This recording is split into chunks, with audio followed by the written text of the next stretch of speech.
Hello students and my dear friends, welcome back to the channel. आज हम बात करने वाले हैं कुछ इंपॉर्टेंट न्यूमेरिकल्स के बारे में जो हम लोगों ने लास्ट टाइम डिस्कस किया था। लास्ट लेक्चर में हमने डिस्कस किया था मिरर फार्मूला और मैग्निफिकेशन का फार्मूला।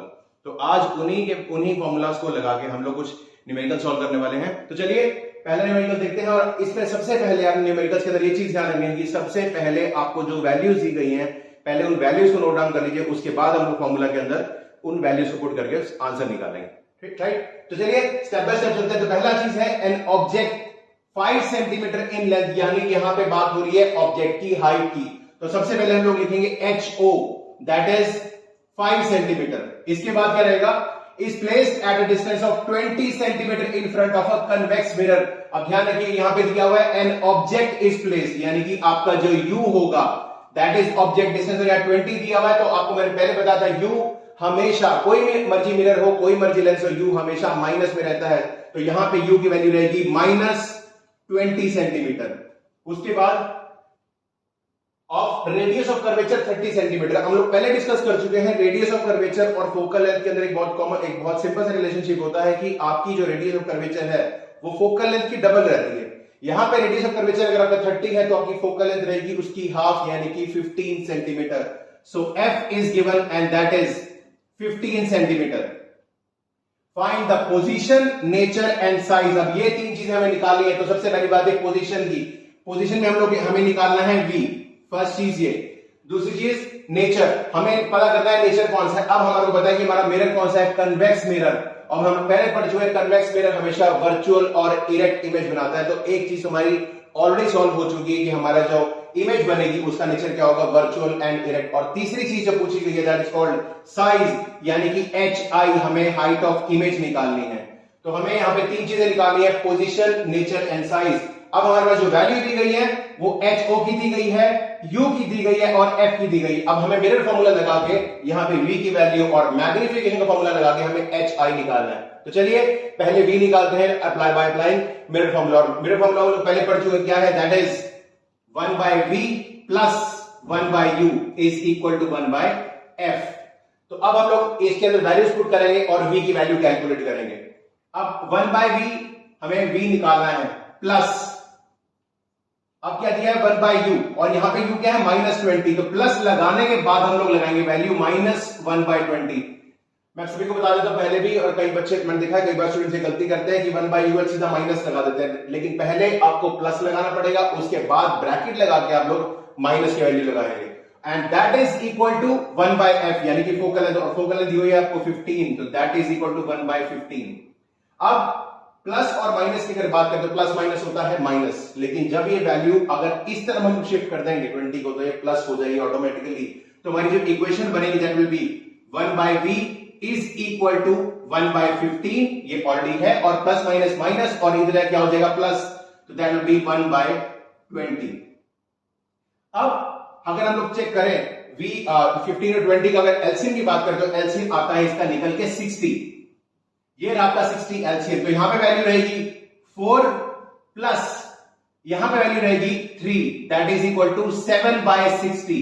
अब इसमें एक और चीज ध्यान देने वाली है कि आपकी 1/V की वैल्यू 7/60 है, तो आपकी V की वैल्यू क्या हो जाएगी, दैट विल बी 60/7। तो V is equal to 60/7 centimetre. तो ये हमारी पहली चीज हमने कैलकुलेट कर ली, that is the position of the image. तो हमारी जो इमेज है वो 60/7 सेंटीमीटर रहेगी कहां पे, आपके मिरर के ठीक सामने। लेकिन इसमें देखिए अगर आप लोग बात करें कन्वेक्स मिरर की, कन्वेक्स मिरर में जिस तरफ आपका ऑब्जेक्ट होता है उसके दूसरी तरफ आपकी इमेज बनती है कन्वेक्स मिरर के केस में। तो इसमें आपका जो V है वो वैल्यू पॉजिटिव आ रही है। इन केस अगर आपकी V की वैल्यू नेगेटिव आती तो इसका मतलब आपका ऑब्जेक्ट और आपकी इमेज दोनों की दोनों सेम जगह बन रही है, और जनरली ये बनता है कनकेव मिरर केस में। लेकिन कन्वेक्स में इमेज बनेगी ऑन द अदर साइड, इसलिए आपकी V की वैल्यू जो आ रही है वो पॉजिटिव आ रही है। तो 60/7 सेंटीमीटर ये तो आपकी होगी ये लगा लीजिए पोजीशन। अब नेचर हम लोग पहले बात कर चुके हैं, nature was virtual and erect. अब बची आखिरी चीज that is called the size. और साइज निकालने के लिए हम लोग पहले डिस्कस कर चुके हैं, हमारे पास एक फॉर्मूला है that is called magnification formula.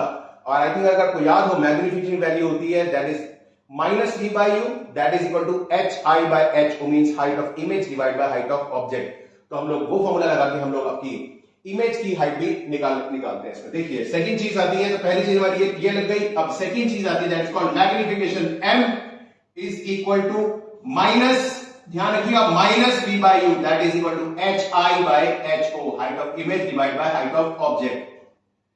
तो अब m is equal to minus v by U की बात करें तो माइनस v बाई यू, हमारे पास v की वैल्यू है 60, तो हम लोग यहां पे माइनस है तो हम यहां पे लगाएंगे माइनस 60/7 मल्टीप्लाइड बाय, नीचे हमारे u दिया हुआ है तो u की वैल्यू हमारे पास ऑलरेडी है -20, तो यहां पे हम लोग -20 लगाएंगे। That is equal to H I by H O, H I हमें निकालना है, हमें नहीं पता, हम लोग एच आई ऐसे ही लिख देंगे, और एच ओ जो हमें निकालना है दैट इज गिवन 5 सेंटीमीटर। तो पहले अब इसे सॉल्व करते हैं, माइनस से माइनस कटेगा, 23 60, तो सिंपल जो वैल्यू आएगी that will be 3/7 is equal to H I by 5। अब इन वैल्यूज को हम लोग क्रॉस मल्टीप्लाई करेंगे इस तरीके से, तो 5 3 15 is equal to 7 into H I, 7hi, तो हम लोग हमें एच आई निकालना हो तो 15 divide by 7 is equal to H I आएगा हमारा। और अगर हम 15/7 करें तो देखते हैं वैल्यू क्या आती है। अगर हम लोग करें इट विल बी अप्रोक्सीमेटली 2 के आसपास वैल्यू आएगी। 7 2 14 1 0, 7 1 7 एंड 3 0, 7 4 28, तो 2.14 सेंटीमीटर ये आपकी होगी हाइट ऑफ योर इमेज। तो हम लोगों ने इसके अंदर तीनों चीजें कैलकुलेट कर ली, मिरर फॉर्मूला लगा के, पहली फॉर्मूला लगाया हमने मिरर फॉर्मूला, हमें क्या मिला, v की वैल्यू मिली 60/7। उसके बाद हमें निकालना था size of the image, size of image निकालने के लिए हमने मैग्नीफिक का फॉर्मूला लगाया, और जो हमारे पास जो वैल्यू आई क्रॉस मल्टीप्लाई करके वो आई 2.14 सेंटीमीटर, यानी कि आपका ऑब्जेक्ट जो था 5 सेंटीमीटर था और आपकी जो इमेज थी वो 2.14 सेंटीमीटर, अप्रोक्सीमेटली आपकी जो इमेज थी वो ऑब्जेक्ट से आधे साइज की थी। तो इससे प्रूव होता है कि आपका जो कन्वेक्स मिरर है वर्चुअल, इरेक्ट और हमेशा डिमिनिश्ड इमेजेस बनाता है। तो आई थिंक ये आपको ये न्यूमेरिकल सॉल्व समझ में आ गया होगा कैसे सॉल्व करना है। तो एक बार मैं फटाफट से बताया, तो हमने पोजीशन निकालने के लिए मैं मिरर फॉर्मूला यूज किया, vi 60/7, नेचर निकालने में पता है वर्चुअल एंड इरेक्ट इमेज बनती है, और तीसरा साइज ऑफ द इमेज निकालने में 2.147 सेंटीमीटर लिख लिया। अब इसके एंड में जब आप लोग आंसर फाइनलाइज कंक्लूजन लिखेंगे तो आपने एंड में लिखना है the image distance is 60/7 centimetre, the size of the image 2.14 centimetre and the nature of the image is found to be virtual, erect and the image size was diminished in nature. तो I hope आपको ये numerical समझ में आ जाएगा, समझ में आ गया होगा। अब ये था हमारे पास कन्वेक्स मिरर का न्यूमेरिकल। अब हम लोग एक और न्यूमेरिकल करते हैं that is regarding concave mirror. Formula same रहेगा लेकिन कुछ वैल्यूज को हमने थोड़ा बहुत चेंज करना है, और यहां पे हमें देखना है कि चेंज करने के बाद वैल्यूज में क्या फर्क आता है। तो चलिए सेकंड न्यूमेरिकल की तरफ मूव करते हैं। तो देखिए इसमें दिया हुआ है ऑब्जेक्ट ऑफ साइज 7 सेंटीमीटर, दोबारा हमें HO जो लेना पड़ेगा दैट विल बी 7 सेंटीमीटर। उसके बाद is placed at 27 centimetre in front of a concave mirror, और अब यहां पे दिया हुआ है object distance that is U, that is 27। तो हमने पहले बात की थी कनकेव की, जब भी बात आएगी तो हमारी जो वैल्यू रहेगी दैट विल रिमेन नेगेटिव। तो U इज -27 सेंटीमीटर और focal length 18 centimetre. Focal length भी यहां पे माइनस में रहेगी क्योंकि हम लोग पहले बता चुके हैं कि कनकेव मिरर, और कनकेव के केस में U V F सब कुछ माइनस रहता है, सिर्फ एक आखिरी केस को छोड़ के, इसलिए हम लोग यहां पे आपका जो फोकल लेंथ है वो भी -18 लेके चल रहे हैं। तो हमें निकालना क्या है, where the screen be placed to obtain a sharp image, हमें स्क्रीन कहां पे रखनी है ताकि हमारे को एक शार्प इमेज मिल सके। तो यहां पे हम लोग हमें क्या कैलकुलेट करना है, V, क्योंकि आपकी जो इमेज बनेगी वो बनेगी आपकी स्क्रीन के ऊपर, दैट इज V, और साथ में साइज और नेचर पे निकालना है। तो कनकेव मिरर जो है दोनों तरह के हमारे इमेजेस दिखाता है, रियल और इन्वर्टेड भी एंड वर्चुअल एंड इरेक्ट भी। तो हमें मैग्निफिकेशन की वैल्यू निकालने के बाद हम डिसाइड करेंगे कि हमारा ऑब्जेक्ट रियल इन्वर्टेड है या वर्चुअल इरेक्ट है, और साथ हमें क्या निकालना है उसका नेचर। तो हाइट से, और साथ पूछेगा साइज, तो साइज हमें HI निकालना है। तो HI के सिंबल से हमें यह पता लगेगा हमारा ऑब्जेक्ट रियल इन्वर्टेड है या वर्चुअल एंड इरेक्ट है। तो चलिए नेचर डिसाइड करने पहले हम लोग ये दोनों चीजें सॉल्व कर लेते ताकि हमारे को नेचर सॉल्व करने में कोई प्रॉब्लम ना आए। तो दोबारा से हम फिर वही फॉर्मूला लगाएंगे जो हमने पहले लगाया था, that is 1/v + 1/u is equal to 1/f। तो 1/v हमें निकालना है plus 1/u and that is equal to 1/f, that is mirror formula.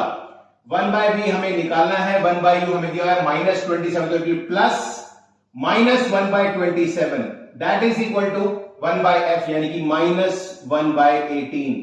अब हमने पहले बताया था प्लस और माइनस क्या होता है, माइनस, और माइनस अगर उस तरफ जाएगा तो प्लस बन जाएगा। तो यहां पे हम लोग वही चीज पुट कर रहे हैं, 1/v plus minus that is minus, लेकिन यहां पे क्या रहेगा माइनस 1/18 और ये प्लस माइनस माइनस है तो उधर क्या हो जाएगा प्लस हो जाएगा, तो इट विल बी प्लस 1/27। 18 और 27 का अगर एलसीएम निकाले तो अप्रोक्सीमेटली जो आंसर आएगा दैट विल बी 54 इसका एलसीएम रहेगा। अब एलसीएम की बाद वैल्यू निकालें तो this will be -3 and this will be +2, that is equal to -3 +2 यानी कि -1/54। तो 1/v अगर -1/54 है तो v क्या होगा -54 सेंटीमीटर, तो v इज -54 सेंटीमीटर। तो ये हो गई आपकी इमेज डिस्टेंस। तो आपको यहां पे लिखना है the screen should be placed at a distance of 54 centimetre in front of the mirror. Mirror के ठीक सामने ही आपने अपनी स्क्रीन लगनी है ताकि आपकी जो इमेज है वो -54 सेंटीमीटर या जिस तरफ आपने ऑब्जेक्ट रखा है उसी तरफ आपकी इमेज बनेगी। पहली चीज तो ये हो गया, हमने क्या निकाल लिया, हमने निकाल लिया यहाँ पे where the screen be place, screen का डिस्टेंस निकाल लिया। अब हमें सेकंड चीज निकालनी है साइज की। तो साइज के लिए हमें पता है क्या फॉर्मूला लगता है, दैट इज मैग्निफिकेशन। तो m is equal to again -v/u that is equal to hi/ho। चलिए अब हम लोग वैल्यूज पुट करते हैं। -v की अगर बात करें तो दिस इज -54, तो आएगा -54। ये ऑलरेडी माइनस है लेकिन माइनस पहले भी लगता है, तो -54 डिवाइड बाय u कितना रहेगा हमारा, that is -27। That is equal to hi हमें निकालना है, हाइट ऑफ इमेज और हाइट ऑफ ऑब्जेक्ट हमें दी हुई है, दैट इज 7 सेंटीमीटर। अगर इसे हमें सॉल्व करें तो बहुत आसान कैलकुलेशन हो जाती है। माइनस से माइनस रिमूव होगा, 27 2s 54 और यहां पे रहेगा minus, so -2 is equal to hi/7 और 7 को 2 से मल्टीप्लाई करेंगे तो आता है आंसर 14 एंड दैट इज -2। तो आपकी जो hi हाइट ऑफ इमेज आएगी दैट विल बी -14 सेंटीमीटर। अब देखिए hi आपका माइनस यानी कि मैग्निफिकेशन वैल्यू क्या आ रही है आपकी माइनस में आ रही है, इसका मतलब का ऑब्जेक्ट क्या है रियल एंड इन्वर्टेड। तो तीनों चीजें हमारी सॉल्व हो गई। तो पहली चीज हमने निकाली where the screen be placed, screen should be placed at a distance of -54 centimetre from the pole of the mirror. Second है फाइंड साइज, साइज हमने निकाला -14। अब देखिए आपकी ऑब्जेक्ट का जो हाइट है वो है 7 सेंटीमीटर और आपकी इमेज की जो हाइट है वो है -14 सेंटीमीटर, यानी कि आपकी जो इमेज है उसका साइज आपके ऑब्जेक्ट से दुगना बड़ा है, डबल है साइज में, और माइनस लगा हुआ है तो इसका मतलब आपकी जो इमेज है that is real and inverted. तो साइज की बात करें, size of image is -14 centimetre means it is double the size of the object. And secondly the nature of the image is real and inverted. तो हमारी तीनों चीजें इसके अंदर इजीली सॉल्व हो गई हैं। तो आई थिंक आपको दोनों के दोनों न्यूमेरिकल्स समझ में आ गए होंगे। अगले कुछ ही वीडियोस के अंदर हम लोग एक दो न्यूमेरिकल्स और डिस्कस करेंगे और फिर हम लोग अगला टॉपिक शुरू करेंगे दैट इज लेंसेज, और फिर उनके न्यूमेरिकल हम लोग सॉल्व करेंगे। तो आई होप ये वीडियो आपको हेल्पफुल रही होगी और न्यूमेरिकल्स के लिए please stay tuned. Thank you very much.